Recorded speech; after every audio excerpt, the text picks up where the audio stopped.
Right, hey guys, how are we doing? Back with another video from Clyde, and this has got not just Clyde in it, not just Seth the Programmer in it, but Swagkage as well. We got the three main dudes. They are all talking about why Boruto is so hated. Bit of a long one, so grab a drink. I think it's going to be dead interesting. Three of my favourite YouTubers all in one video discussing a very interesting topic. Why is Boruto so hated? So when dealing with the most serious of topics, I had to go out of my way to get the two biggest dicks in the community. Yep. One so large, so vast, and so long. Today I have this could be boss. And SethTheProgrammer. This could be sick. Oh. On a collab style video that we haven't actually done since I believe maybe 2017. So how are you guys? Wait! You didn't tell me we were doing a video. Wait, I'm out of here, bro. Wait, this is just a group chat. What? Wait, what video are we doing? Class. We're here to poopy on Boruto because we don't like it. Could you turn in the language, Swag? Poopy? You see though, like, the manga's alright. Politely criticize Boruto. Okay, some slight criticisms. So we've talked at length in private calls about our honest thoughts of the series known as Boruto. Yeah. Boruto, actually. Boruto. Isn't it called Get Boruto? Get it first right. time. I thought it was Bolt. Huh? It was Bolt and Null. It originally didn't people think his name was Bolt, Oh, Jesus. and the O is a bolt shape. All three of us pretty much had our own plans to sort of do a video like this or some sort of stream related thing where we sort of talk about Boruto, but I was like, alright, let's just do it together. We'll talk Yeah, about, cool. Our issues with the series, why people are upset with it, why people aren't interested in reading it, why some of these Boruto fans are I think people should be interested in reading it, because it is, the manga's alright, like, it's not amazing, but it is decent read. But it's got nothing on Naruto, though. The opening for Naruto is the Zabuza arc is just incredible. Just didn't hit the same, and I don't really care for it that much. And so again, we've got Swag and Seth with me today on this video, and we're going to talk about a whole lot of topics. I think if you need anyone to talk about it, Swag and Seth are the people to have on the discussion. Yeah, where did Boruto touch you, Clyde? Where did it touch you, bro? So, like Clyde said, I care about Naruto quite a bit. Pretty important to me. Well, yeah, his channel is just tell anybody that. Naruto. I feel like I should go ahead and get it out of the way that I don't keep up with it on a regular basis. Like I That's check fair. in every now and then, and I've read a handful of chapters from front to back. I'm not completely up to date with the manga either, but what I've read, I think it's alright. I used to review the series. Yeah, you started off reviewing them, didn't you? To episode 35 or something. Nothing was happening there. I think I watched the 60-something episodes. Right? Yeah. Like it's not even like it doesn't Nothing make happens. me angry when I sit down or watch it or whatever. It's just boring and Not great. as interesting as the original series. I'm not invested, not even enough to be critical of it because it's so nothing and empty. I think everybody would agree that Naruto's ending was pretty conclusive, especially. Yeah, they could have left it alone, couldn't they? The main issue with the end of Naruto is that we don't really see what Naruto's answer was for bringing about peace. World peace, yeah. And I guess that would have been a good thing to explore in Boruto, but they just don't. You see, even the corners are like screws and bolts and stuff. And it's not even the stuff it explores is like domestic or whatever. It's like aliens show up and they have to fight the aliens. But even in the last or whatever, it's implied that peace isn't there, and then it's weird because it's implied there might be war or some tension still between the villages even in Boruto. Yeah. There's this one scene where Shikamaru or someone else has to tell the Five Kage, even without Naruto and Sasuke, we're still the strongest village. Why do you have to tell them that? Yeah, what's the need? we want peace, don't we? Yes, but our military might is so powerful. Okay. Do all of that stuff. And, I don't hate, Boruto and Sarada like I used to, but, I don't give a shit about Mitsuki, right? I guess he's cool, but he's not. He's meant to be interesting, isn't he? Because of the Orochimaru link and that. In part 1, Sakura definitely wasn't a captivating member of the core 4 characters: Naruto, Sasuke, Sakura, and Kakashi. But Naruto and Sasuke were super, super, super interesting to follow. They had like an And Sakura, interesting like eventually, the collision in that, and the rivalry. You can say what you want about her, whether you like her or not. I definitely think that she's better and more fun to watch at the very least when she fights than any of the characters in Boruto and Naruto and Sasuke. Specifically, I mean, it's just kind of hard to compare Boruto, Sarada, or Mitsuki to them, because with Sasuke you've got the whole Itachi thing, which is like built up to dead interesting like story, backstory, like Naruto, you've got the Hokage thing, and the Hokage motivation is really good too, because it leaves room for Naruto to do other things. Yeah, and it gives us as an audience like something to want to like see him achieve. For milestones and stuff, whereas Boruto's motivation is extremely vague and not. Yeah, like what really is his thing? As a matter of fact, at the beginning of the series, He says he doesn't want to be Hokage. Very staunchly opposed to the idea of becoming Hokage. That was my dad's story. This is mine. It's like, okay. Like what's the draw? You know, like what's the allure of the series? Why watch?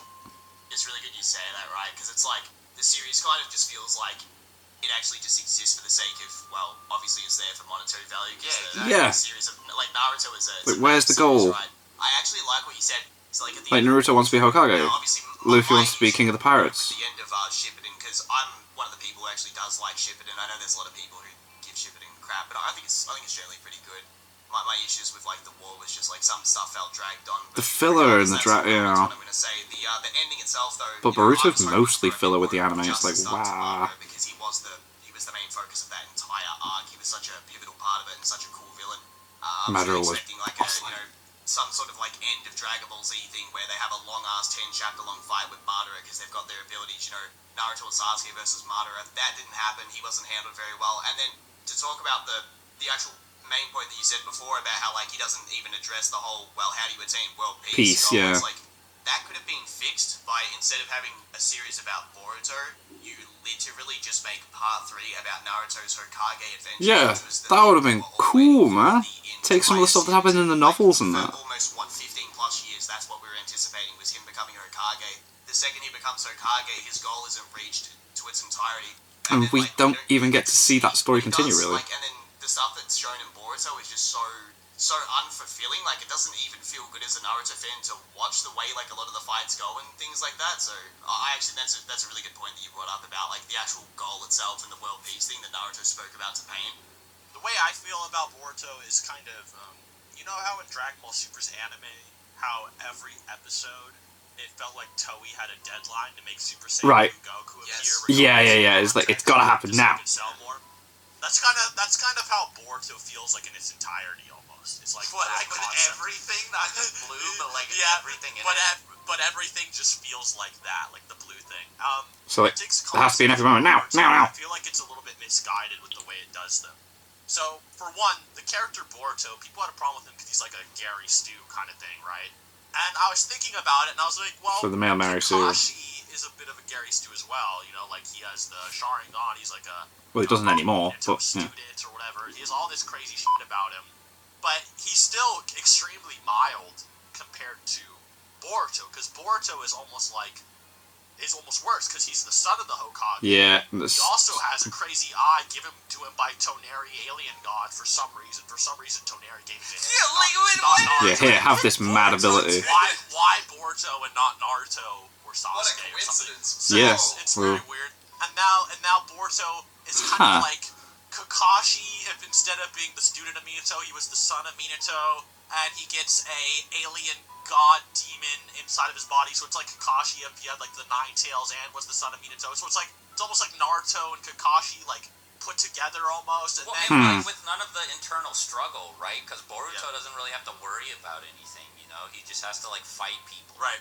And then there's not like something inside taking over, or is there? It's the strongest dude in the verse other than Naruto and Jigen or whatever. So he goes off to train with his own Orochimaru Sannin guy just right off the bat almost, and it's just so contrived and just weird. Now there are some good things about Boruto. There's some. Momoshiki represents taking the easy way out. Mate, of power, that fight was sick. Hard work, that fight was amazing. Those ideals clash with them in literal form because Boruto is struggling with if you wanted The to. legacy of the Rasengan is passed down to you. But then it's like, why is this thematic, or, you know, whatever, being placed above the likes of Madara or Kaguya? You know, Kaguya represents, like, the duality of the Naruto universe, and then Madara represents hunting down and exposing the duality and contradiction of reality, and then Momoshiki represents cheating or hard just work. easy. It's like, it's really lame. Now, I do, like, okay, Momoshiki being as powerful as he is, makes sense, right? He's a member of Kaguya's clan, or whatever. But when it comes to, like, the actual, like, story behind it, there's just this really big difference in, like, the story value of Momoshiki appearing. That just doesn't make it as interesting as Kaguya, which is really sad. Now, the fight was amazing. The fight was incredible. I'm glad he's... really good. Yeah, because you can't really play down that fight. Insane Like, fight. But, you know, it's just kind of like... the nice throwbacks as well for us Naruto fans. You know, it's an okay story. You know, it's okay. I'm not saying it's a bad story, but it feels like these animations kind of hard carry what the actual story is saying. That is interesting, yeah. And I've seen a couple of people say The series dipping. We need to just put some money into flashy colours. Make it out to be. So let me see if I can try and make this a bit more nuanced than just, you know, Madara and Kaguya were a bit built up. Kaguya wasn't as built up as Madara was, but like, well, no. The thing with Momoshiki, She just can't come out of nowhere. Is they, like, the seeds for them are planted pretty much as they show up, right? Like, there's no real build. Like, there's no real foresight on the part of the creative team, or I don't remember if it was just Kishimoto who made them up or whatever. I'm actually pretty, but there was not as much foresight on his part as there was with people like Pain, Madara, Kaguya, where when you read earlier parts of Naruto or watch it, I guess, like, you can totally buy that, like, these threats are kind of looming in the background. Yeah, they're on the way. Something big's happening, and then when they appear, like, whoa. Like, Madara gets brought up plenty of times. Jeez, he was built up from the beginning. And the Akatsuki... He gets mentioned in part 1. Yeah. That's how far that goes. Yeah. And They fight in the valley of the, like, whatever it was, and there's a statue of him there as well. It's like... The third arc of part 1, so, you know, you expect, like, the leader of it, Pain, to be exceptionally powerful. Even Kaguya is actually mentioned well before she shows up, like 70 chapters or something before she shows up, I think, when Madara's fighting Hashirama. The reason why this is important is because Naruto also has, I think, really good pacing. Outside Manga. The early core arc, I think the pacing is really good, because you just have these really cool, unique villains and threats coming in one after another, after another, and they all feel connected to one another in some way. You know, even when you have Sasuke leave Orochimaru and go search for Itachi, Deidara, who, for all intents and purposes, is pretty much completely unrelated to this mission, is actually still not all that far removed from it. No, 'cause he's in the Akatsuki. With Sasuke, while not incredibly impactful, still feels like pretty important, and it definitely doesn't come out of nowhere. Whereas like somebody like Momoshiki, even if he was super charismatic and had really it's like, where did it come from? Yeah, it's like very rushed compared to previous villains. It just kind of feels like he was pulled out of a hat. Yeah. And this kind of applies to, like, all of the villains that follow after him. Now, again, I haven't read that much of the series. I've been reading. He is right, though. There isn't much of a build-up to it. It's like when they introduce basically the Akatsuki group of Boruto. It's like, oh, okay, they're a Akatsuki replacement now. Madara and Pain and Itachi are planted, like, well in advance, and even side villains, like even the guy with all the Sharingans and that kind of comes out of nowhere. Cool fight with Sakura, but seemed forced as well, because that wasn't even in the Boruto manga. That was in the 7th Hokage in the Scarlet Spring thing that Masashi Kishimoto wrote after the fact. True. During the Chunin exams, well before anybody could actually do anything about him. So all of the main villains in Naruto felt like they were, like, entrenched in the world and the lore. Yeah. It all felt part of something. The Nothing was disconnected. And then Momoshiki and Kinshiki just show up. Your reception is expected to be the same as it is for these other characters. That's just not the case. No, I fully agree with what you're saying. Like, it definitely rubs off like how you remember when Raditz first arrived on Earth, and then it's like more Saiyans are coming. But instead of having that anticipation, it's more like insert the next guy wearing white that's an alien. Yeah. It's like every time the villain gets defeated, the next one's on the way, and it's kind of like not only have you already set the tone of like you have a literal alien, right, who that in itself already has problems with the story because it makes the actual, like, tone of the series feel weird. Yeah, it is very weird, isn't it? This like, initially about ninjas? ninjas Right? and the now world we've got, and jutsus and stuff. Coming here, like, that to me was already They have, like, pocket dimension things they can travel through, and that's like, what? Some of the ideologies and themes that they're trying to, like, show off in Boruto, like, people watch this and they're like, damn, they're spitting with this right, and then it's like, but, like, Madara and Pain's messages were way more impactful and realistic. Yeah. Like, that's the kind of stuff. These guys just want to grow a tree and eat some fruit. Like, every now and then I'm like, was Madara onto something, like a perfect world type thing? Like, I don't want to dive into the, what's good about it and so on. But I sit there and I think about things like the Pain speech or the Madara speech and his ideologies, and they are way more thought-provoking than, hard work versus things being gifted to you, because those are things that were sort of already shown at the start of Naruto. Like, do we need to see him again? Yeah, we had like the whole Rock Lee Guy Sensei stuff going on. And then when it comes to hard work pays off kind of thing, yeah. Which was another good point brought up, is that bro, just because there's like a clean fight in the story does not mean the rest of it is good. Like, if there's a good fight once every 6 months because they had some god tier animators come on, that does not make up for the other 100+ episodes. That's very valid. The Momoshiki fight was incredible, yes, but it didn't save the series. I turned off like 2 episodes after that fight.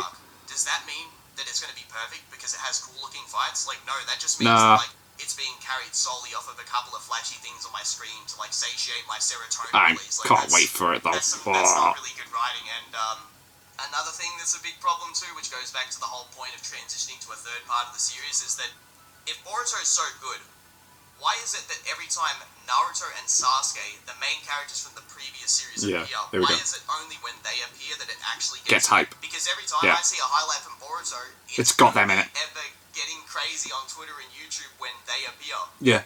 Oh my god, Naruto's got a new form. Oh my god, it's like, it's not his story. It was told at the start, it's not meant to be a story. Like, a lot of people kind of just view, Kaguya, she comes out of nowhere, and, that's the good part of Naruto, which, I can see that, whatever.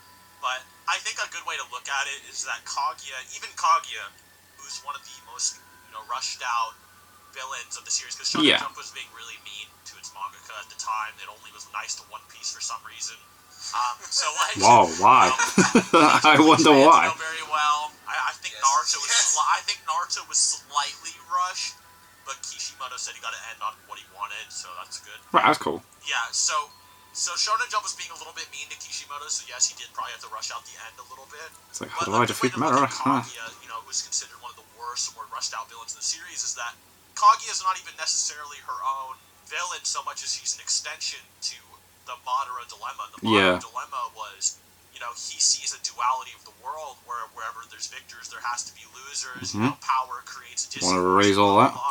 And Kaguya was supposed to be the representation of his problem with the world. So by Madara getting sealed away and being replaced with Kaguya, it was like Naruto and Sasuke and the whole team were coming together to take down the thing that the Madara ideology itself. Right, that was supposed to be the idea, even if it was done very sloppily. So even that, at its most core, was kind of built up as an extension. Still kind of made sense. The most rushed out worst thing in the series.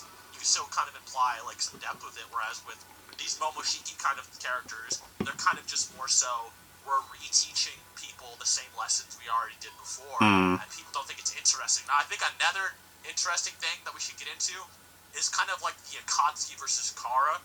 Now, Kara hasn't been fully fleshed out, okay, because there is Code or whatever. Code is going to be an extremely awesome character. I thought Jigen was okay. I actually like Jigen a little bit. Jigen seems cool. He's a little bit out of nowhere. Maybe you could say he was the guy in that random Naruto panel in the background watching Naruto and Sasuke fight Kaguya, the little blur or whatever. I don't know if you guys have seen that. Yeah, maybe that was Jigen back there or something, but when Swag mentioned the Otsutsuki come out of nowhere, that thought was actually in my head. I remember the manga battle with that. Maybe that's Jigen back there. I think Kishimoto in some interview said there's still ninjas stronger than what we've seen in the world, just somewhere out there. I don't know if it's real for us, it's been so long, but Jigen was okay, and I thought his fight was cool. I guess him beating up Naruto and Sasuke too made sense. That was sick. But even Jigen's whole story and thematic, I remember I was getting on this on Twitch because, people were like, oh, Seth, you're jumping the gun. We haven't seen all of Jigen yet. And it's like, well, now that we've kind of finished Jigen a little bit more, what was the story? Yeah, what was going on? What was it? Like, what was Jigen for, other than being the other Momoshiki? Yeah, being the vessel, yeah. That's also kind of horseshit, too, because characters like Itachi and Madara, like, people kind of, they kind of became fan favorites, like, from their introduction, right? Like, yeah, from the way they were brought in. Jesus Christ, Madara is jumping down and just fighting all those people. It's like, whoa! And then you got, like, Jigen's fight. And, like, yeah, Jigen's cool. And I also think he's charismatic, too. But it's, like, I don't know, I just feel like it's really weird to, like, look at him and be like, oh, just what, like, he had a whole big fight against the main characters. Yeah. And then, like what? You still What got, else? like, I don't know, man. What like, else? I feel like if he was actually good, we would have, there would be more agreement about whether or not. More people would be hyping it up, and more iconic moments would be pasted around on social media and stuff. There was, like, this whole, like, Jiraiya fate narrative with the Kashi Koji clone that was kind of contrived. Yeah, good try. It was a little bit weird. It wasn't nearly as good as a lot of other things we've seen. Yeah, they built that up to, like, be a little bit lame. My god, he uses toads, and he has, like, all this, and he has stage mode, and that, oh! There's a difference He's a between clone, oh. the series that makes you more hyped for Akatsuki members than Kara members by a lot. So, when people on Twitter were like, whoa, did you see that fight with Kawaki versus whatever his name, the fat guy? That was really well animated, and I'm just sitting there like, why was this random fat guy more well animated than Naruto versus Delta, who's supposed to be like some Android 18, like God character or something, beating up Super Saiyan Naruto, like why is that fat guy more well animated? And apparently it's because he's a Kara member, so why don't you go into detail about why you think the Akatsuki members are better or whatever? Yeah, so this is one of the points I was looking Katsuki's defo better than Kara, Jesus Christ. Yesterday I was... They're so much more interesting and fleshed out. We spoke for probably close to like 30 plus minutes about how when you go back and watch like Part 1 Naruto and Shippuden, like there is just something about the way that Kishimoto laid out that whole story, which Swag said just before was another really good point, the whole thing where it's like, all these characters connect long term, and you can see that in the original Naruto. And like in Part 1, you got Itachi and Kasami going around in these robes. And you're like, oh, yeah, that's cool.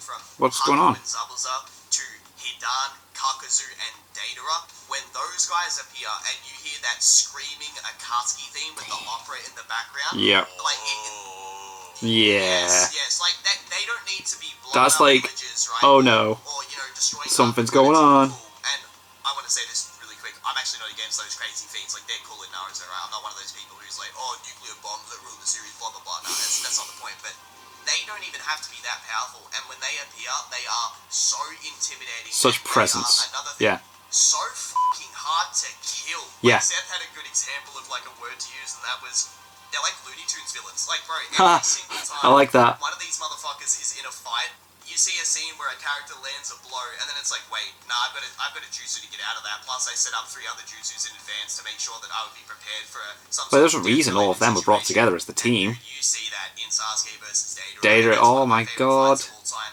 His final with explosion thing. With Sasuke, that dude went through so much ridiculous training, like really nuanced, minute things that he had to do to reach that level, right? He goes from awakening the Sharingan, which that in itself was a big deal at the start of the series, right?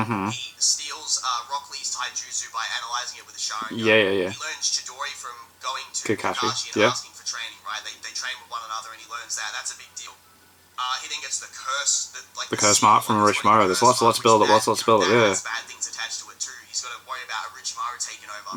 He then leaves the village and goes with Orochimaru, trains with him for like almost a 2 year 2 year gap, yeah. And then when he fights Deidara, after that reveal that Sasuke has when Naruto and Yamato and Sakura run into him, and he just flashes over. Oh yeah, he's like, boom, I'm going, see ya. He barely even gets to kill Deidara. Yeah, it's like, whoa, these guys mean business. Reverse summonings, whipping out like his sword onto the ground to get the explosives on the ground. So and he only barely makes it out because he summoned that snake to take the freaking explosion, didn't he? Jesus Christ.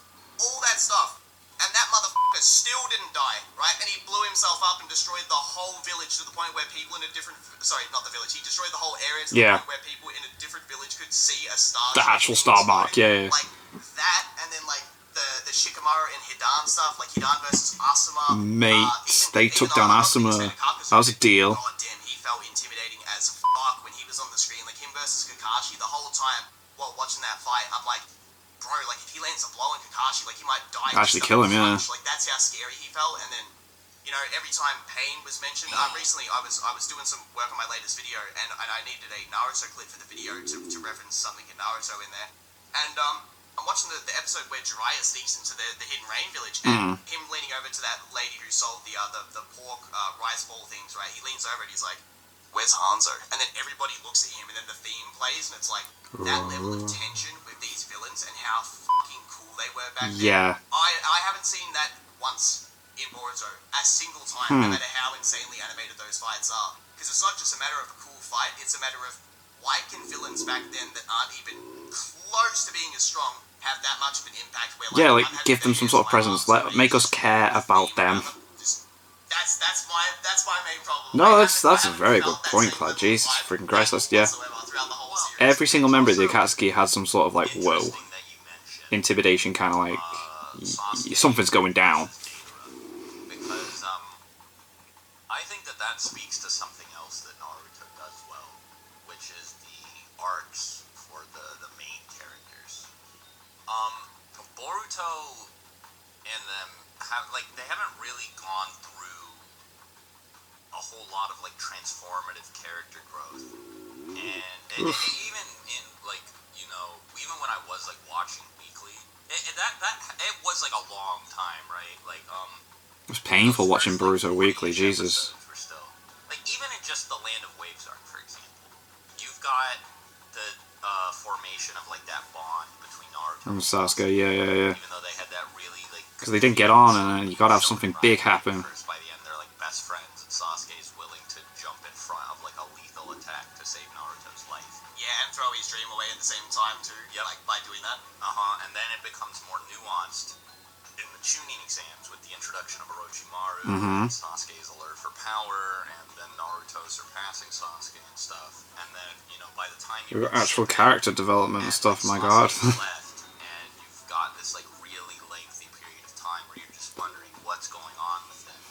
There's not really a single character in Boruto, No. I guess, except Naruto and Sasuke, who can like just light the fan base up by just being on panel. Yeah. Like that Sasuke reveal, you know, when they see him in Orochimaru's hideout is really cool, and you learn so much about him without really much exposition, just by seeing him fight. And like him versus Deidara, at that point Sasuke is a main character, but he's not the main character, and Deidara definitely isn't the primary antagonist. No, but they made a really good, interesting fight out of someone. Isn't main villain. But even he creates stakes that high. Exactly, yeah. Like in basically every sense of the word, this is like a side attraction. Yeah. Right? This is not a Yeah, this fight stands out. confrontation, and it's still like, I don't even want to say a series highlight because it's really good, but it's like a series highlight. No, when I say the reason why I'm hesitant to use that is because it's like, when you say that implies that the other stuff around it isn't As good, right. You're saying, like, you know, Deidara, he's not one of the main Akatsuki guys or a main villain, but even still he has those higher stakes. But you're saying even a villain that's not that much of a main pivotal part, right, is still that crazy. And then you have like an Itachi who then sets the bar higher when Sasuke fights him. Yeah. And then another example is Sasuke and Taka versus B, right? Oh. Yes. And like these are all like really, really pivotal, like important series moments. And in Boruto, it's like every time the story moves forward, it's just like another like boss, you know? It's just like Naruto and Sasuke versus Momoshiki. Yeah, I see what you mean. There's no like mid, like lower tier kind of fights that still matter. Forward momentum. It doesn't feel like it can handle these like lesser, you know, I guess like subplots. Lower tier fights. Because the stakes for a villain like that is just, alright, new guy appears, he could destroy the planet. Everything's got a power creep up. Irrelevant. And it's like, well, alright, okay, that's a high stake, but where's the leader? Where's the intricacy with the guy's, like, you know, goals? Where's the stuff around it? Yeah. They try to copy Naruto a little bit there with, there are was the guy who was defending Naruto's seal, and then all of them had to beat the guy who defended the seal or whatever. But they're trying to copy the time where they had Datara kidnap Gaara. Oh right, yeah, I suppose that's true. Yeah. His body to go seal it, and then even though Datara was just this lesser guy, You got Kakashi trying to chase him in that. really important, and it was a very big moment for Naruto and everyone. So they tried to like kind of do that, this like other fat. Yeah, that is a decent comparison. This fat Kara guy, like, blocking his seal, and then they all team up on him and beat, like, a Kara fucking Otsutsuki level god threat as children or something to save Naruto. And it just didn't, I get what they're doing. They're trying to make these side villains feel impactful, but comparing this fat guy defending Naruto's seal, some Otsutsuki Kara guy, getting beaten by children who probably don't feel like they earned the win. I mean, they do feel like they earned the win in the sense of, they strategize. Yeah, they all fight together for it, yeah. Makes sense in terms of progression, power-wise, which I will get into soon. Compared to Naruto's struggle with coming to terms with Gaara and accepting him and kind of merging the leaf and the sand together and showing that shinobi care about each other and all this other stuff. It just doesn't really compare to the Kazekage rescue, which people thought was a very low arc of Naruto. So imagine you have this low arc of Naruto. People didn't think the Naruto really returned to its Part 1 prime until Pain and Itachi's return or whatever. But Kazekage rescue was considered a low point of Naruto because he was like depressed, it was kind of boring or whatever. And now you just have a watered down version of that in Naruto with a very contrived group of children. Yeah, it is. Does seem what it's like trying to be what it was, but not a lot of thought and care's gone into the character build up for everything in Boruto. I think according to most people, if they had to rank the Part 1 arcs, the search for Tsunade would be at the bottom, not because it's bad, but because it's just less good than the rest. Yeah, there's less going on. Exactly. And it handles this sort of like Naruto originally had an issue, I guess, with the ranking system that I think it tackled extremely well. Because they have Jonin that they have to take out on this first mission. There's no way they can actually do that. So I guess the original problem was created when Kakashi was there at all, because if there aren't Jonin level threats, then there's no reason to be afraid. So Naruto, Sasuke, they don't handle people like Zabuza. No, not at all. That's and then in the Chunin exams, it's all other Genin and people who want to become Chunin. The first time Naruto ever does anything, one-on-one, against somebody who's actually a real high tier ninja, is when he masters the Rasengan against Kabuto. Yeah, the Kabuto fight. Yeah. None of the victories in Boruto, when he takes the punch to the headband and that. Minor villains have ever felt as earned as when Naruto slammed that Rasengan into Kabuto. Yeah. Too, because it's not that. And by the way, the Rasengan didn't even defeat him. By the way, I was about to say that too, because this was so much more nuanced and complicated. Yeah, with Boruto, it's the final hit. It's oh, it's a big attack. It's no, do something that just feels yes, nice. That's like what I was saying earlier with catches the kunai in the freaking hand to do it, and it's domino effects for Naruto and Sasuke to get their abilities. It was so perfect because Naruto figured out how to do the Rasengan there on the spot, and he had to he had to rely on the fact that Kabuto thought that he was like a dork, and he didn't know how to do it. It's a real threat. Play it out. He had to take that and capitalize on that in order to hold Kabuto in place and actually hit him with the Rasengan, right? Like in Boruto, a moment like that would have just been Boruto's Sarada, throw a shuriken so he can't dodge, and then the guy's oh, I can't dodge, and then Boruto just runs up and hits him with the Rasengan, and then that's it. Dies, yeah. Right? Whereas here it's Tsunade's literally telling him to get the fuck out of the way. Yeah. You're gonna die. You can't beat Naruto, stop it. You're an idiot. Naruto saves Tsunade's life by. That fight had such good writing too, with the whole fear of blood thing. She hates that. That was great writing, and to back up what you said, right? The same thing applies with Sasuke. Remember how big of a deal it was when he learned the Chidori the first time against Gaara? He runs that whole dude. Yeah, that scene. The lead up to that scene was like a fucking Kamehameha in Dragon Ball, with how long it went before he actually hit Gaara with the Chidori. Before he goes for it, yeah. It shows you how fucking serious it was to train and even just learn a basic technique like Doesn't seem like anything like that in Boruto. Those levels of stakes just don't even feel like they exist. Well, it's no, less is more, not at all. Because yeah. you can give Boruto all of just less impressive. It's not earned. Like, again, like None of it's earned. The first time Sasuke did the Chidori, or even like the first time he did Lion's Barrage, when he was fighting off the curse mark, right? Because it just feels like it's kind of like in One Piece recently, where I'm at too, where Luffy uses fourth gear on Doflamingo. And he's like, whoa, it's incredible, but then he's on the floor passed out because it takes so much out of him, and it's like, oh no. And he needs 10 minutes to like recharge and that. And then he jumps back in with it after, and it's like, oh, that's sick, yeah. Nice one, you've got him with that ability. Not straight off the bat, but yeah. And they're just like leveling up, and they're using like pre-order bonuses and cheat codes, you know? Yeah, they're like skipping everything. Like, you remember Paying to win. The Chidori thing again? You remember how hype it was when they were describing in the crowd why the Chidori made the noise that it did? And my guy like replied, he's like, yeah, it sounds like birds. Bird chirping, yeah. That's something I think Hunter, that Hunter does well. Yeah. A lot of people say Hunter x Hunter is a little bit boring, but something that Hunter x Hunter does well is it doesn't oversaturate its power system. No, not at all. Jesus Christ, it's so interesting. The dance system's incredible.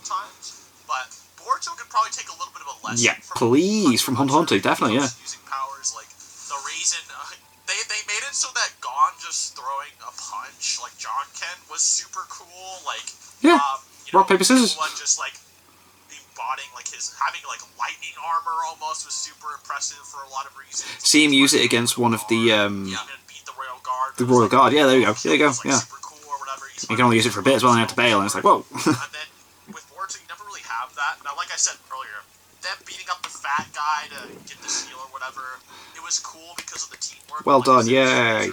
So now there's three things more I want to go over with Boruto. We can just take it as it goes. But the thing that people excuse Boruto with is, okay, well, Boruto and all of them are overpowered because of two things. They said, for one, because the next generation always surpasses the last one. That's true.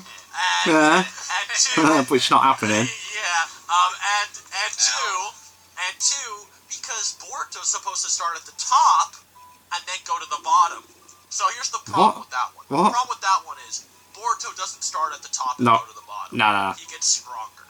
And we Yeah. know at the end of the series, he still keeps his karma. He still does his Byakugan Tensaigon when he's an adult on the rock face. It looks like he's more powerful than before. Yeah, like, what the yeah, okay, that don't make sense at all. You've showed us, like, he's... strong at the beginning, isn't him having everything, or blah, blah, blah. It's not like it holds him back in the future, or he has, like, some downfall, or whatever. It looks like he still remains extremely overpowered. The next generation is meant to be stronger, but, like, So does Kawaki. just isn't the case in this, though, is it?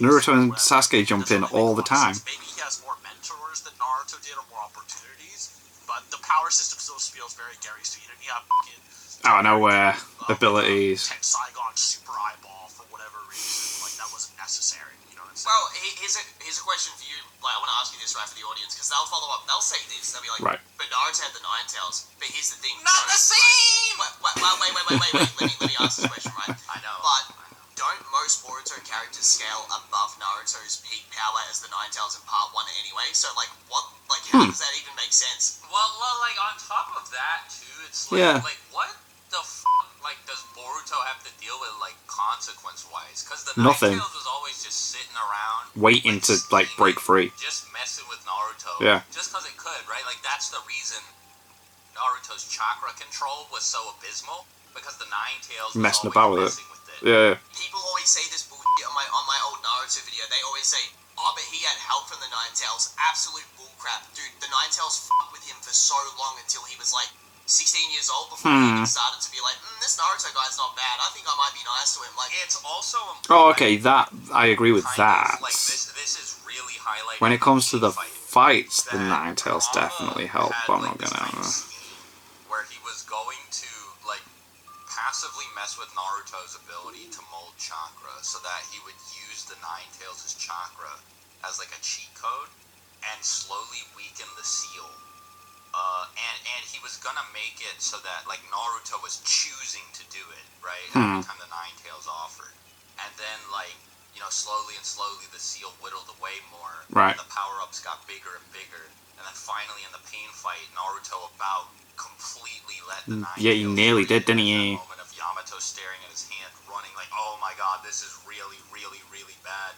Naruto's about to die, the Nine Tails is about to get unleashed, you know? Yeah, Minato comes out of the way. It's really crazy, and, like, you know, so, like, I mean, now granted, I mean, like, that's just one reading of it. It's just kind of like maybe the subtext is there. It's kind of up to you to Dude, the decide. state seals. Like you describing that with the Yamato thing, like Yo. that got me hyped. Like that I was know, so it was so intense. good. Yeah, it was class, so wasn't it? Yeah. intense, dude.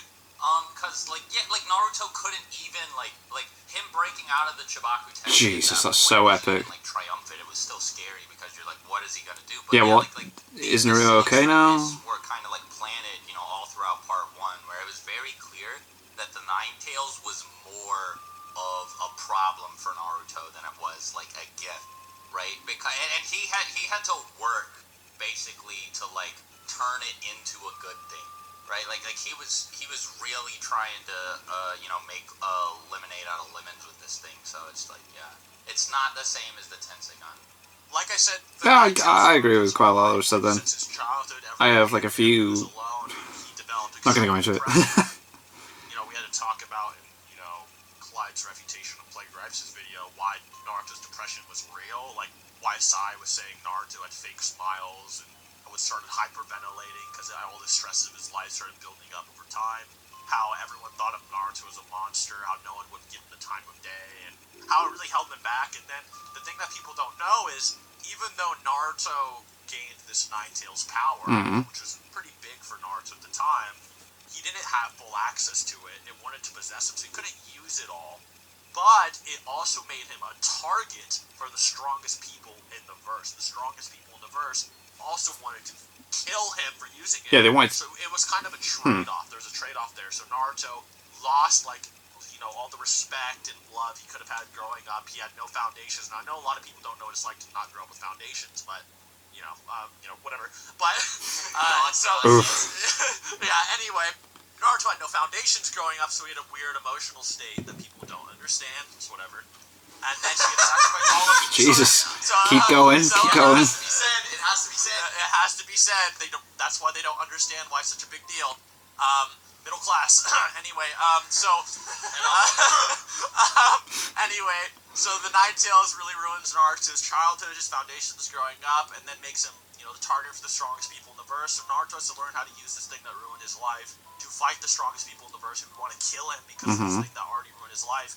And even as an adult, you know, in Boruto as well, when the Nine Tails dies, Naruto's still a little bit salty. He's like, aren't you the dude that, like, killed my parents? Like, I don't know if I feel that bad. But Naruto did feel bad because, you know, he eventually befriended Kurama. Yeah, they're mates. They're good pals. Even then, Like Naruto said, bezies. comment, like, did you kill my parents, dude? Like, I don't know. So he had to befriend this, like, his parents' killer to fight people who wanted Which to was murder him. possessed So he had to do it by- with a survival instinct almost. And then with, like, the whole Momoshiki Like, thing, it was you being don't really controlled. have that. Like, Boruto didn't have, like, his mental foundations or his childhood foundations really ripped away from him. You know, he still had daddy, mommy, you know, he still had his senseis or all his friends or whatever growing up, and maybe he'll lose them in the future, but he never had that emotional. Yeah, he hasn't got that growing up now. That's why he is so like how he is.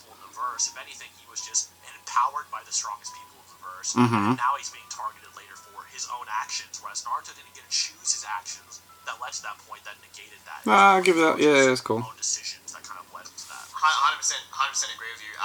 Yeah, it's actually a real shame that we have to address this, but it's also a good thing for the people who've never heard our thoughts on this sort of stuff because, you know, as I said, they're going to say straight away, but Naruto had the Nine Tails. As Seth just described perfectly, that was never a good thing, bro. Like, I can recall 2 moments in Naruto that stuck with me very heavily. The first was when he wanted to buy, I think it was a mask from Now, a shop, here's the thing, and I get he it. ran through it. Personally, the way he grew up and everything like that, Nine Tails was not a good thing for him whatsoever. He didn't get Gistamine, blah, blah, blah. But in so many fights, in the original Naruto especially, the Nine Tails helped him to save himself, basically, but he still helped Naruto. There's like numerous flashbacks. The Neji fight. This is what Killer Bee did. A lot of people don't know the importance of Killer Bee, but Killer Bee represented like what it takes to be a Jinchuriki and like why Killer Bee was such a monster Jinchuriki and why he was so good at it. And the thing that's described, there's these flashbacks. The first thing you have to overcome as a Jinchuriki is the pain of being a Jinchuriki. This applies to all of them. So Gaara's pain was his own father was trying to Murder him, yeah. that was a bit crap growing up, imagine. Jesus. Control his demon that he put inside of him. You know, the previous Eight Tails host who gave it to Killer Bee was like suicidal and like constantly. He was Yeah, no one has a good time growing up with these things. Suicidal, berated,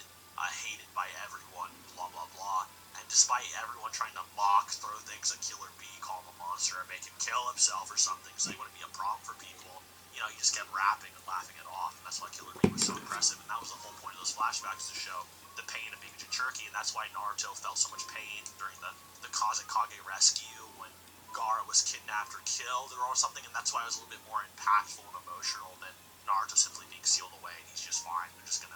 I guess Boruto doesn't have to have something that's like analogous to, you know, Naruto really feeling for Gaara. But I mean, like, I don't know. I think that it helps to have like a sort of foil thing there. And like, what's Boruto supposed to like relate to?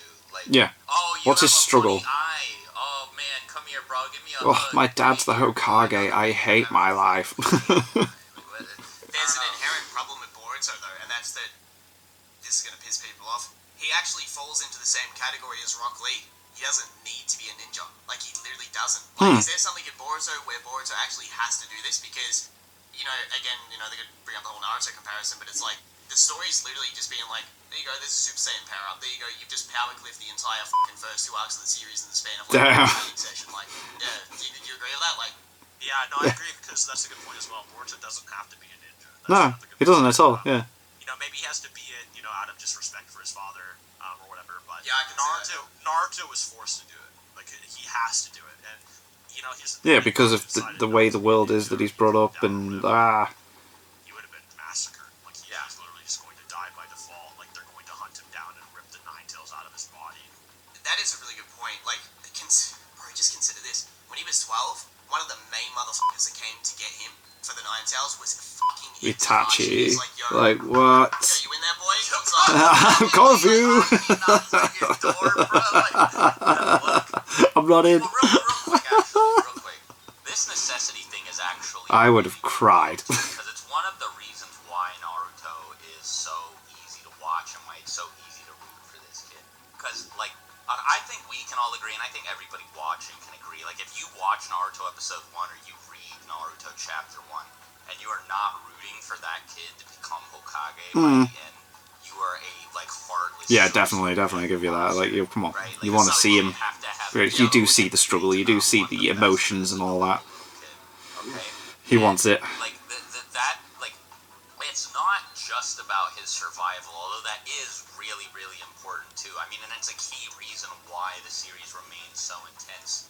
So you're invested in his journey to get stronger. Definitely. And it's good for that there are multiple reasons why he needs to get stronger, because even if one doesn't really sell you, you know, maybe the other will or another one will, right? But in addition to the fact that he needs to do it to survive, there's also just like Naruto living as like a laughing stock and like a failure who's just, you know, kind of treated as like beneath a lot of the other people, like needs to do this in order to prove to himself that he's not this like Idiot. this joke, Yeah. this failure. There's so many talented people around me. I need to like And, be in that so same as a class. kid, right? Like I didn't know it, but I had ADHD, and like untreated, Huh. ADHD can be like really bad, and there was just like a lot of shit that I just could not do that other kids could do. That like, you know, I That got must have been made fun of and annoying. stuff, and, Proper you know, frustrating. Like, certain teachers or kids would like poke fun at me, and I was just like, bro, what? I don't get what's going on. Yeah, And like, eventually how do I found out stop what's this? going on, and it really sucked because like knowing that there was this thing that like set me apart from Oh. other people, and having like Naruto there, where he's just like, Oh, man, imagine you found that quite relatable. because of this thing that is completely, totally out of my control, and on top of that, I feel like I'm not good enough at anything to make up for it. You know, like, I totally got where he was coming from. Huh, He that's- really felt like he wow, needed to okay, prove cool, himself, cool. And there were plenty of Aw. scenes, and you know, like there was the rivalry with Sasuke too, reinforcing this, that where like, you know, it was just really important to him to be able to prove to everybody that like he actually was as capable as he wanted. yeah, definitely. It's like, And, alright, you know, you may especially, laugh and like, joke at me, later but I'm still when you meet people determined. Like Konohamaru or Gaara, who sort of understand where he's coming from. You know, he's able to use this to empathize with them. And it's so cool when you see him like actually like get somewhere too, right? Like when he beats Kiba, when he beats Neji, even He though that farts fight in Kiba's little bit face. weird, It's but criticisms, it's so but like the moment where he beats Neji, the moment where he beats Gaara, the moment where he beats Yes, where the Nine Tails helped Naruto beat Neji. Like, these are all such, you know, hard-hitting, like, emotional emotional, like, powerhouses. So you brought up the whole thing where it's like, you know, he feels like he can never be, you know, good at doing stuff, and it's like, although he puts on a facade where he's, you know, the goofball, you know, the classroom clown, right? Bro, the first time he actually gets some encouragement, which was from that damn asshole in the... Oh, mate, yeah, he just betrayed him and made him feel like an idiot. Forbidden jutsu, right, by himself. That is fucking crazy. Yeah, the shadow clone stuff from the scroll. It's just like, whoa, okay. Just as strong as, like, anybody if you do this. Naruto really, really tries it. You know, he's not... So dark, the first episode of that. Yeah. He's not... Like, a lot of people say he's, like, lazy and he's actually gifted and stuff, but no, dude, like, there's so many scenes where you just see him sitting there just, you know... Oh, yeah, he definitely works at stuff. Hand seals and control his chakra, and he just can't, because he isn't like everybody else. And what you said before makes it even worse, because while all this is happening, the Ninetales is fucking with his chakra the whole fucking start of the series, and he's getting no encouragement from anybody. Like, Hiruzen's non-existent, Jiraiya's on his fucking, you know, his fucking session while traveling villages. Yeah, like, he getting the ladies. Like, where the fuck is all the support for Naruto? And they say, oh, Ninetales, you had an easy life. What the fuck are these people watching, bro? Like, And then it's so angry. so Middle class. frustrating to look at Boruto, who just has, like, all these roadblocks, and he just leaps over them, dude. Like, it's No struggle right? whatsoever. Like, I want Doesn't seem to so work for bad. anything. So bad. Even when they're like, oh, let's work on the karma mark things and understand them, it's hardly any time spent on that whatsoever, and then they're just magically able to use them in fights. That is a good, satisfying scene, don't get me wrong. Like, it really does set in for him how strong Naruto actually is. But I really, really wanted him to be like, oh my god, I'm nothing. Like, Yeah, I have want to be so like that, whoa. much ground to cover, and he's just like, oh, I can just get there, right? And he just keeps and it doesn't feel like he has to work for it. No, it doesn't feel like it at all, yeah. Himself. It feels like he takes for granted. Definitely. Yeah, I give you that. That's a good way of putting it. He is taking everything for granted that he's seen in front of him. And he's just like, yeah, I'm just gonna get there. Like, Yeah. you know, there's a big difference when, you know, like, Boruto is just, like, you know, talking his shit and being like, yeah, you know, I'm gonna be the best or whatever, versus when Naruto says, I'm gonna become the Hokage. Because even though Naruto says it, like, as a fact, you know that he says it with a lot of doubt. Yeah. Even if he doesn't, like, recognize it, you know that he doesn't Yeah, it's like kind of like a jokey tone to it, where it's like, I'm gonna be Hokage. It's like, he knows it's not gonna be easy. He knows it's gonna be difficult.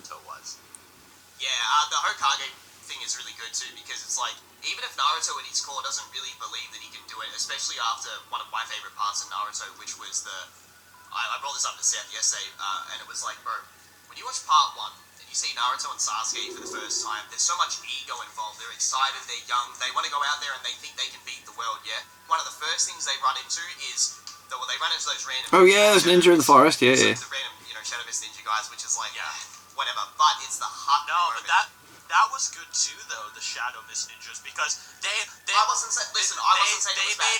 They made no, the reason, no, There we go, there we go. Because the reason they were good is because Naruto's like, wait a minute, that was a real fight.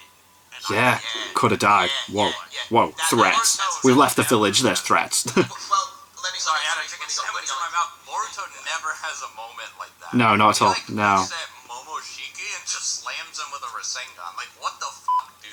Yeah, well, here's the thing. So, like, Naruto's reaction to those two was, okay, I could die. Boruto's reaction is, I'm gonna fight this guy, and it's hopeful. But the difference with Naruto and Sasuke with their first initial fights in the real world is that the stakes are realistic. Really? Yeah, definitely. It feels real. Like, Kakashi died, but it was a the- shadow clone. the weapons and the stuff and the clunkiness and Sasuke jumping on and throwing around that. Boruto doesn't have that, like, kind of feel to the fights. Scaredy cat. He was like throwing, you know, kunai, trying to stop them, and you know, having a pitched battle with them before Kakashi came in and gave him a bear hug.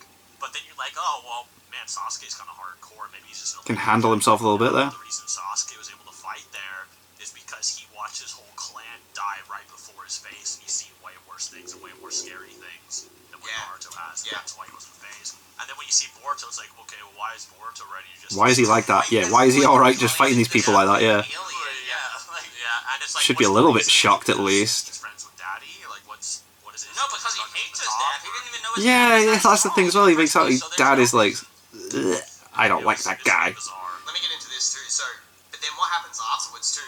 And I actually really like the point that you made where it shows the perspectives from Naruto and Boruto as opposed to Sasuke's. Because like, although Naruto, yeah, he had a really bad upbringing, he wasn't actually directly exposed to those literal things like Sasuke was. So that's why he was, you know, snap bang ready to go. Plus, there's a massive difference between the two, and that's a slap in the face for Naruto, where it's like, holy shit, this is crazy, and then he makes up his mind where he's not going to dick around anymore, and Kakashi is kind of like, you see like his interaction with Kakashi, which is really good straight after that in relation to, you know, the poison stuff. But anyway, after that interaction with those guys, during the Haku fight, right, again, when it comes to how eager they are to get to the real world and go on real missions, when they face off against Haku, that fight with Haku and Zabuza, but more specifically Haku, gives them perspective on how crazy the rest of the world is. Because man. They're like, wait, this person's like close to our age, but we're nothing in comparison to them. Like, this person's nearly killing us. Nearly killed Sasuke. Gonna kill me. I think Kakashi, who's next level's off fighting against somebody else that's above. Is non-existent for Boruto, because again, he has backup of all the strongest characters in the series. For whatever reason, Sasuke and Naruto just turn up and go, okay, we'll deal with this. Planet-destroying aliens. It's just completely... Yeah, like imagine if Hiruzen had just been following around Team 7 everywhere, you know? It would have deflated their tension in part 1. Yeah. Easily. Definitely. Just someone just one-shots everyone as they go through it. Or even just Jiraiya's just always following him around. Yep. Yeah, like, because, yeah, he was a big deal too in that regard. Like, they would 100% be safe if he was around. Yeah, if Jiraiya was there, like, no probs. It's one of the most raw parts of the series because, again, it's like this person who, and they make a highlight of this, one of my other favorite moments in the series is the whole, whoa, he weaved hand signs with a single hand. Like, that's crazy. But again, you know, they get like, check straight away. Stuff like that is like epic, and now in Boruto it's like, they're throwing stuff around all over the place. So, I always love that at the start. And then, blew up the moon. This is my follow-up point. So, with the Hokage thing that you said, where although Naruto says he wants to be Hokage, right? And I know he believes it, but there is a realistic part where it's like, after he has that interaction, right, in his head he's probably thinking like, this is intense. Like this is going to be hard. There's some stuff out there I'm not ready for. You get a fighting game, you get on ranked, and you get absolutely destroyed. You know, it's kind of like that. But with Naruto, that Hokage idea is what he's clinging to because he literally doesn't have anything else, and he wants to be Hokage. He needs to believe he can get there. Shown in the series, and those are all fantastic. But that is literally like that's his identity. He wants to be Hokage, right? That's his end goal. So that's what he clings to. And yeah, I like what you brought up before, where you said even still, like surely there's a level of like, well, the world's way more hardcore than like, you know, happy-go-lucky Boruto. But anyway, you go, Seth. I have another point here too, which is just because you understand the story doesn't make it compelling. Yeah. Like, right. Yeah. Go over that because that's whenever you talk about Boruto, they're like, well, you don't get it, bro. It's like, no, we do get it. It just doesn't mean it's epic. Bro, we get it. Boruto's gonna start from the top and he's gonna lose it all. We know. Wow, epic storytelling.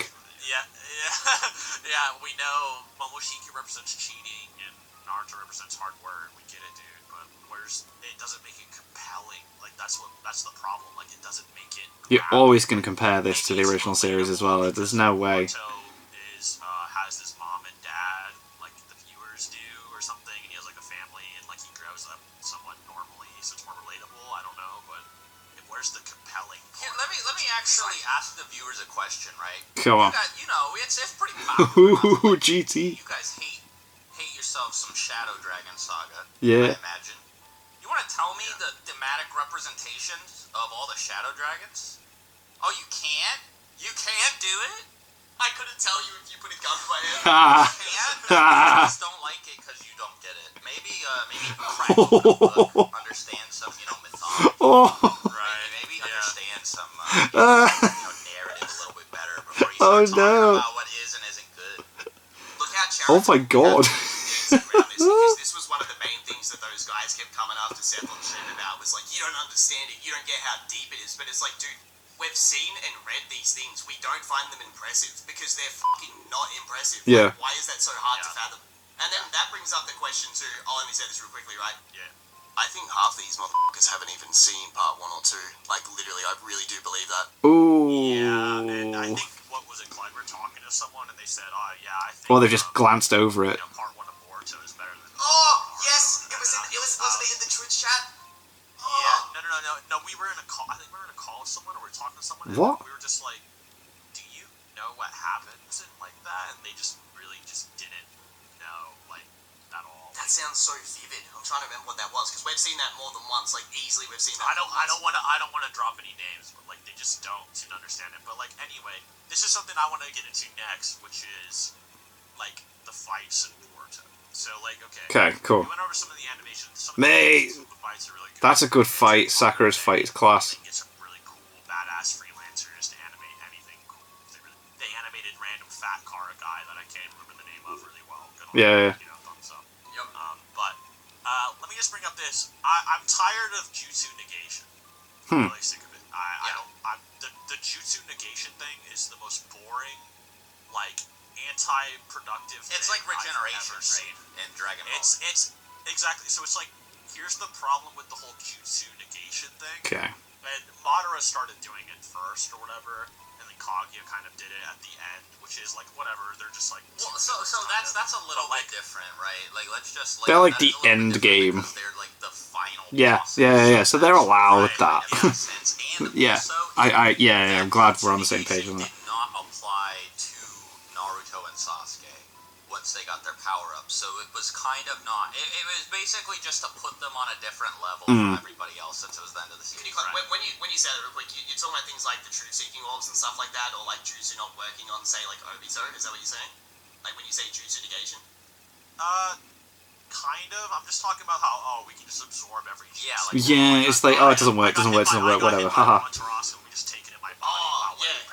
Blah blah blah. Yep. And it's like and then when you read Naruto, you're like, oh, this jutsu is supposed to be, the Tsukuyomi is like a fourth dimensional mind wipe. It's like ridiculous. That he has infinite control over. It's supposed to be the strongest, spiritual thing or whatever. And then like this Amaterasu is the strongest physical thing. Yeah, that flame don't go out. That flame don't go out. And then to make it so Sasuke one shot the final villain so they can absorb it. Okay, but. And then we had other characters who could absorb jutsu, like Pain, but it was limited, right? Only very much so, yeah. Bodies absorbed in jutsu. Yeah, and that made it special. And then there was Tendo Pain. Yeah, because then there was tactics towards the way they fought with it as well, and that Opening to hit him with the new jutsu, which is how Naruto beat him with the Rasengan at the end. But in Boruto, it just feels like every villain has jutsu negation. Like some way of getting around, like your ability not working on them, Delta, Momoshiki, Chiken, whatever. Even though they're not the final villains, I think if you were to compare Boruto's current progress to Naruto, it's like chapter 120. So imagine if every single villain in the first 120 chapters of Naruto just absorbed every jutsu. Yeah, boring. Boring. Yeah, boring. Imagine if Sasuke's like, Chidori, 1,000 birds! And like, wow, the sound it's making, it sounds like birds chirping. And then like, he comes down like, ah! And then Gaara just absorbs it. He's like, that type of jutsu won't don't work on me, yeah. Like, oh, okay, cool. But Never mind. Like Kidomaru, like Spider-Man guy, just like sits there and just eats the 64 palms, bro. Yeah, bro, like that I've actually got 64 more chakra points now. Right? Okay, so this is where I'm going with it. The reason it's counterintuitive to have every villain absorb jutsu to just make these boss characters that seem intimidating like every 30 chapters is because we have a whole part of Naruto which is ninjutsu. This is what all of the characters are striving to learn. Yeah, they're all, and it's like, what's the point in them learning it? Why bother? Why are they learning them? And then you just completely remove that aspect of the series to just turn it into a bad Dragon Ball fight. Yeah, like, no, Amaterasu is fucking worthless now, so why would Sasuke ever use fire style? Yeah. Right? Like, Right, and it's just like, all of these things these characters learned are just completely useless. Now, against Momoshiki, they were able to use Sasuke's Rinnegan God powers to kind of trick Momoshiki, and they stabbed his Rinnegan out so they could blast with the Rasengan. Whatever, but what I'm talking about is the overall fight is hindered by the idea they can't show all they're capable of. They just get negated. I think at one point, create a Rasengan so big, you just can't absorb it anymore. I'm just like, what? Yeah. Dude, that literally speaks volumes about why the tactical fighting aspect of Naruto is such a big deal. Yeah. And when you remove that by having every villain able to absorb attacks, then it becomes a matter of now ninjutsu, right, is being treated like, say, a villain in Dragon Ball that just absorbs Ki Blast, and it's like, oh, now we have to do whatever, dick around just to beat this guy. But it takes away as you just said, like, it's a core value of the series. Like GT Goku having to try and overload Super Android 17 with blasts. Way to put it, you guys might not be able to follow this, but you know my Yu-Gi-Oh player buddies in the Here we chat go. Congo, Here we you guys go. might actually, like, there's power creep in Yu-Gi-Oh, just like there is in like any card game, because they gotta release everything. new sets. If the cards in the new set aren't better than the cards in the old set, why would you buy these? You know, so steadily they have to True. be strong. Okay. And Yu-Gi-Oh! Now, still an extremely tactical game, even though the characters are significantly more powerful. And this is pretty analogous to Naruto, because even when they were fighting Madara, still employing tactics the whole time, like when Sasuke was like switching places with his sword and stuff. And That was this cool. was all over the place in the Kaguya fight, dude. Like, the Kaguya fight was like Death Note, like fucking, like, high IQ heaven for everybody, right? Like, everybody was just being like a magician, sitting there, like, doing all this, you know, like making these smart decisions, on-the-fly decisions, outsmarting Kaguya in order to keep up with her. And you have to do that in Yu-Gi-Oh! Now, even though, like, all of the cards are absurdly more powerful. Right. And, they were, like, 20 years ago when the game first started. Now, Boruto is the equivalent of, like, every single monster just having, like, spell and trap negation and, like, being unaffected by monster effects. Yeah, that's a good point. Like, if they were just, if all monsters were just unaffected by other card effects, so it was literally just a war of who could just beat down, who can summon the biggest beater? Yeah, who has the highest attack points? Right. Right. Like, that's Literally it. that Right. would be so late. Like, you're taking away all the nuance of this incredibly And making it very complicated simple. game, or in Naruto's case, this incredibly complex, really cool power system with all of these unique, different abilities. And I mean, like, some of them, You are stripping a lot of them away are if you really do that, sick aren't you? names, like Yeah. Chidori meaning 1,000 birds, or all of the Mangekyo powers named after Shinto gods and stuff, like Tsukuyomi, the moon god, Amaterasu, the god of the sun. You know, That makes it feel godly as fuck. Like, that's Doing that kind of right? stuff is It's like epic, and then you're just going, somebody in, nah. I don't know, like a Just mecha anime has a mecha named no. like Zeus or something. Take You're that like, away. oh shit, Nah. this is one of the big boys, you know? Isn't So, Susano's in the same boat, isn't it? With the yeah, Susanoo no Mikoto. It is related directly to Tsukuyomi and Amaterasu, but I don't remember exactly. Even Orochimaru, it's like the Kusanagi blade. Yeah, well, the Sanin are all named after, like, the Sanin from, like, that... There's a story, isn't there? You know, about Orochimaru, Jiraiya, and Tsunade. Yeah, You know, yeah. They're all Naruto based on a has tale. a lot of really cool, like, references, Yeah. or Easter eggs. That blade, I'm pretty sure, is even based on one in real life, like, which adds more cool value. It's like That's you can class. tell That's gives really you cool. an I like that. Actual thought into every little detail. And even though we said, oh, there's jutsu absorption or negation in Naruto with Madara, Kaguya, and Pain, even with Madara or Kaguya, where it's the most extreme, even then, jutsu still affects them. Yeah, it's not, Yeah, like, to a degree, totally yeah. unaffected by card effects type thing, you know? They're still, like, you can still do shit to them. To them, yeah. Like, Yeah. I would not be surprised if you had, like, I don't know, like, the next, like Jabubul Otsutsuki, who, like, Jabubul? Sasuke tries to, like, can't teleport anymore. I forgot.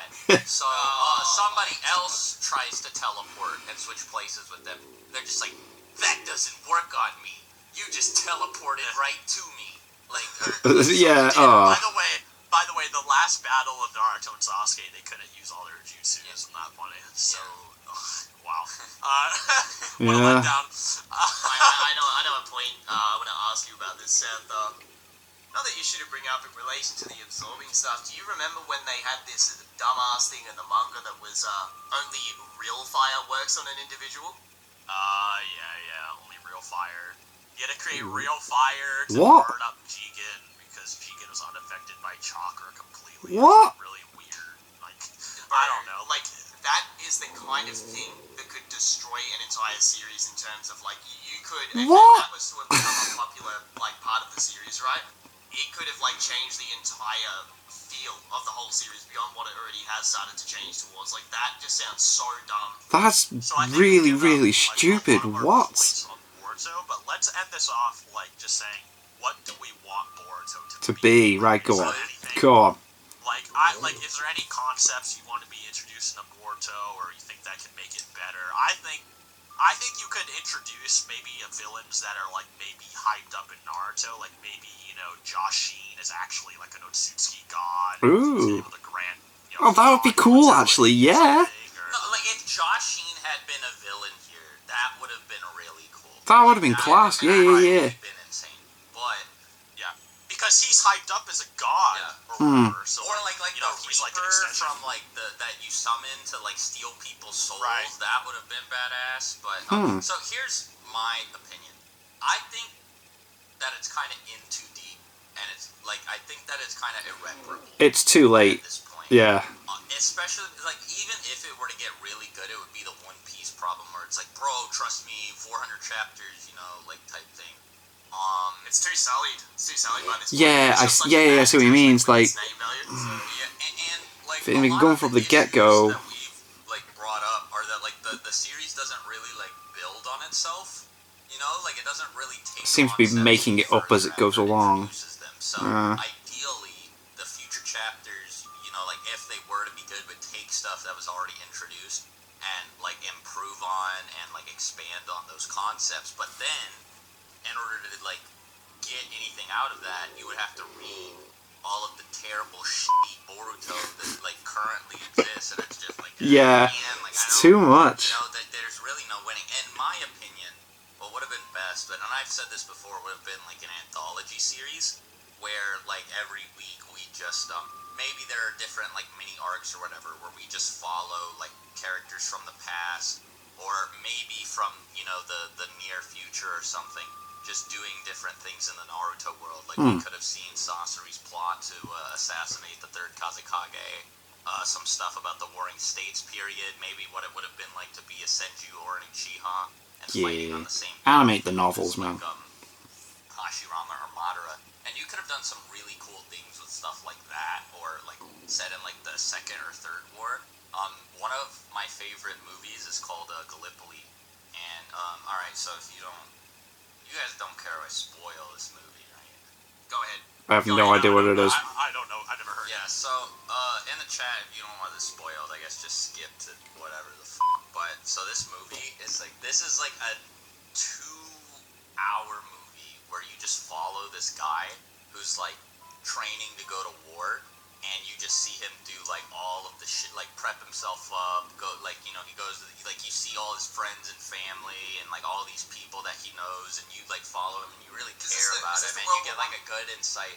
Yeah, it's World War I. Because that's the real. I want to add this in as a little side note. That was the most taught war here in Australia, like Gallipoli, because it's Right. And like this guy, like you know, you basically like become like a fly on the wall for you know, this good period of his life, and then, you know, you finally get to the point where he gets deployed, and then he just gets shot in the forehead, and the movie ends. Like as soon as he gets deployed, and you could have done really cool shit like that with like an anthology series. And Wow. just to, you know, show like how bad like the, you know, like the world had been.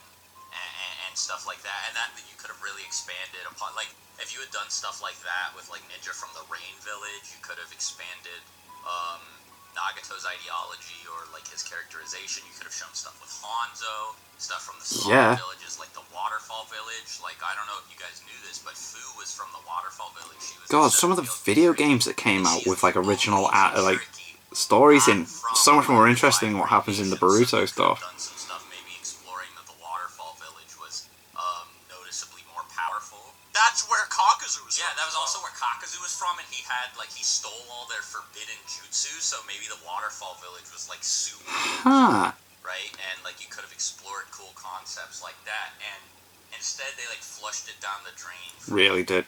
The Saiyan invasion, etc. except it's like 12 arcs and bad.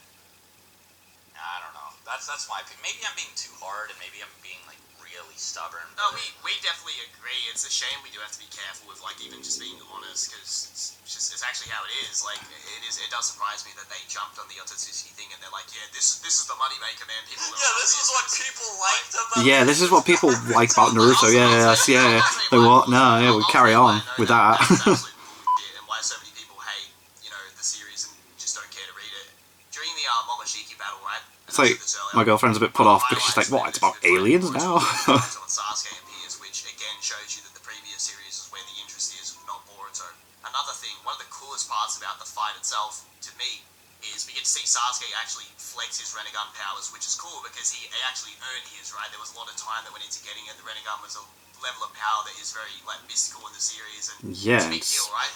But also, when they did the whole, the substitution jutsu, which paid homage to the original, Demon Wind Shuriken substitution during the Haku and Zabuza fight, yeah, man. they did that with the chains, that was amazing. Such a good throwback. You know what happens there? It was using characteristics from the original fights of the series, which had tactical elements to them, which shows that those are the things people actually want to see. Yeah. Like you said before, too. This series, right, the only way... Yeah, it's weird. Why do all that fan service and then just, throw it away afterwards? Kishimoto, take 2 years off, come back when you feel like it, have a break, explore the world with your wife and stuff, because none of these mangakas get to live normal lives. No, not at all. Same thing about Bleach, that even the idea of a holiday is non-existent, right? So, give him, 2 years off, he comes back, and then he works on the next series, and you don't make it Boruto, bro.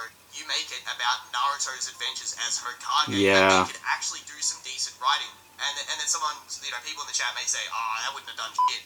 I'll tell you why it would have done shit, because when he was brought onto Boruto, bro, there was anime news articles, people going off on Twitter damn, Kishimoto's coming back? What the fuck? So obviously, people were kicking off, yeah. Absent shows you why the series was so fucking weird for the majority of it.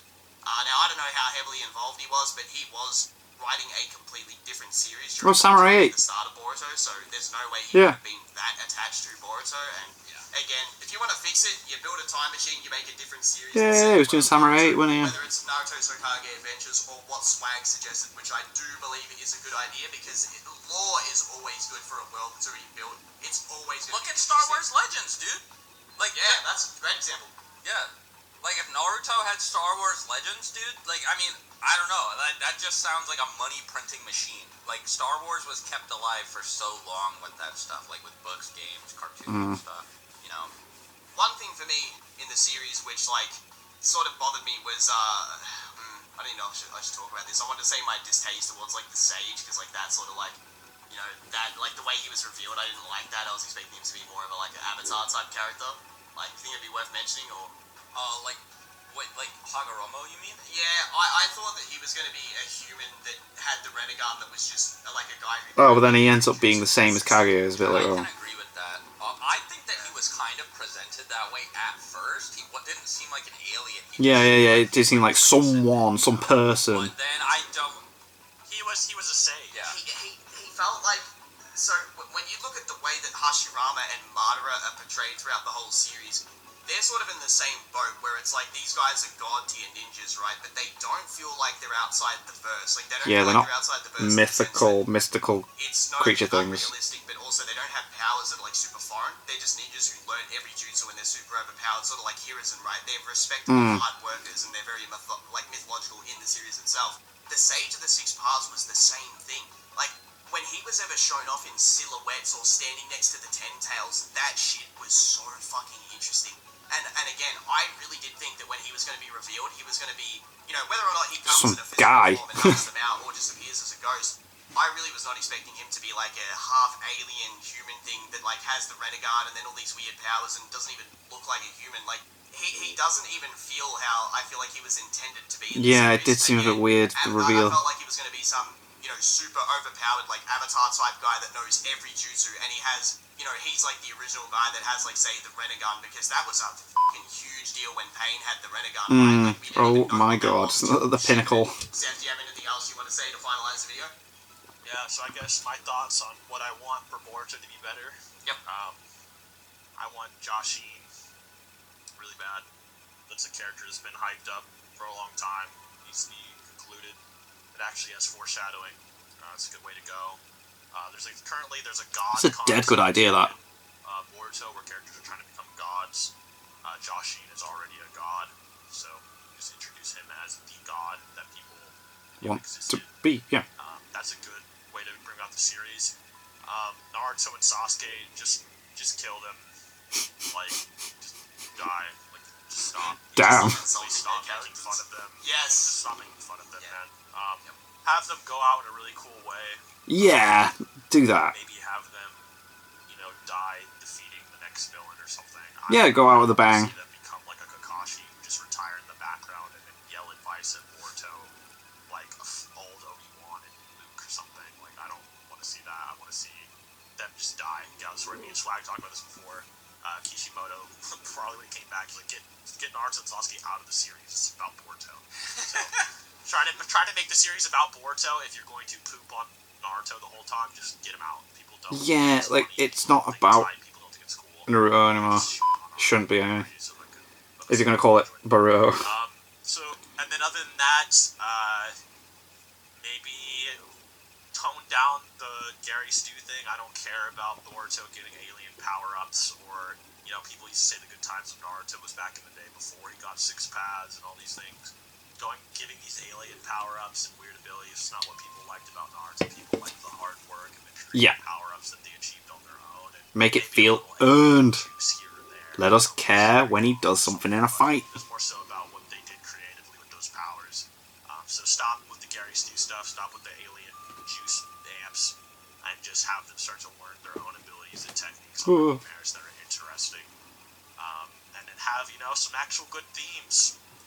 Like, how do you outdo duality? Like, do something crazy. Like, maybe retouch up on the fatalism thing a little bit more detail, or because with Neji it wasn't really fully explored, or maybe talk about how to really bring peace to the world or the universe or something, or some crazy thing that we didn't fully explore in Naruto, or I don't know, anything like more interesting than just repeating concepts and themes and blah blah blah. That's just my advice. So. Yeah, I just a final thing to note before I end off the video. I really do agree with what you said.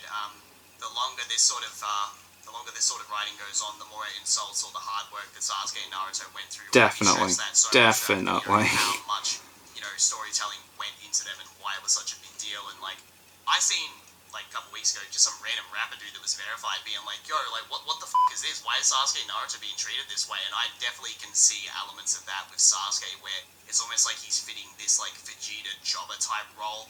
Maybe I'm wrong. Yeah. He definitely feels that way, and I agree with Seth. So yeah, I think we covered everything here. I think like if there is a definitive Damn, is that it? Not just shit on Whoa, Naruto, that did but not at feel least like an hour and give some 25 minutes. That did not feel like that at all. why it's at least disappointing. Whoa, Like, that was they dead good. Nailed it with this, with Asui especially. So guys, if you enjoyed this video, give it a like, subscribe to me if you're new. If you want to see more stuff like this, let us know your thoughts below. We'll read majority of the comments, and we do appreciate if you've watched this far through the video. I want to say a big thank you to Swag and Seth for coming on for this video. That was class, having all three of them in a video. That was cool. Sort of content about this topic, but I don't know what you're talking about. You just pulled us in.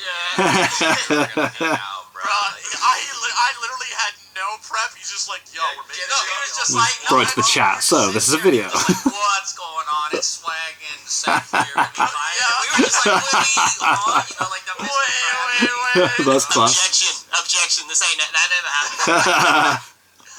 I was like, what? So, That's dead good. Amazing. Your Honor, my client has pled oopsie daisies. Oopsie daisies. I actually do believe we did a good job though. But anyway, That was dead good. That was a good discussion. That was class. I do appreciate that. It was a fun video. Goodbye. Bye. That was boss. That did not feel like an hour and 25 minutes. Oh my god. That was well good, interesting chat with all three of them. Like I said at the start, if you're going to have anyone discuss this, you want Seth and Swag in there, man. That's absolutely class. I know Swag said he's not completely up to date with it all, and not, but still, he obviously cares about Naruto a lot and knows why that was such a well-received series and what was so good about the story. And obviously Seth's done a lot of stuff on there, and Clyde's voiced his opinions on Naruto in the past. Yeah, a lot of interesting stuff. But they are right. It's like Boruto is too far now. It's too far to be fixed. It's and like they said, if you do and you try and get people into it, yeah, it's like trying to get people into One Piece. Not that it's bad, it's just there's so much to watch. You can't just tell someone to watch, like, so to understand what's going on, read, like, however many 100 chapters before it gets good. It's like, yeah, it's a bit late. And, yeah, the characters don't build up to something, and it's too easy at times.